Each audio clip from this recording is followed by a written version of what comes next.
أو تكون لك جنة من نخيل وعنب فتفجر الأنهار خلالها تفجيرا، یا تمہارا کھجوروں اور انگوروں کا کوئی باغ ہو اور اس کے بیچ میں نہریں بہا نکالو، أو تسقط السماء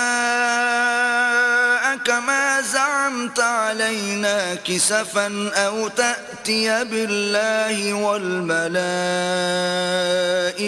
قبيلا، یا جیسا تم کہا کرتے ہو ہم پر آسمان کے ٹکڑے لا گراؤ، یا اللہ اور فرشتوں کو ہمارے سامنے لے آؤ، أو يكون لك بيت من زخرف أو ترقى في السماء ولن نؤمن لرقيك حتى تنزل علينا كتابا نقرأه قل سبحان ربي هل كنت إلا بشرا رسولا۔ یا تمہارا سونے کا گھر ہو یا تم آسمان پر چڑھ جاؤ اور ہم تمہارے چڑھنے کو بھی نہیں مانیں گے جب تک کہ کوئی کتاب نہ لاؤ جسے ہم پڑھ بھی لیں۔ کہہ دو کہ میرا پروردگار پاک ہے، میں تو صرف ایک پیغام پہنچانے والا انسان ہوں۔ وما منع الناس أن يؤمنوا إذ جاءهم الهدى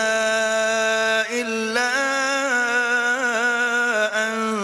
قالوا أبعث الله بشرا رسولا،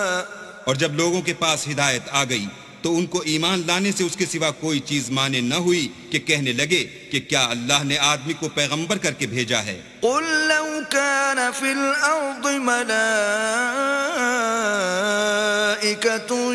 يمشون مطمئنين لنزلنا عليهم من السماء ملكا رسولا، کہہ دو کہ اگر زمین میں فرشتے ہوتے کہ اس میں چلتے پھرتے اور آرام کرتے یعنی بستے تو ہم ان کے پاس فرشتے کو پیغمبر بنا کر بھیجتے۔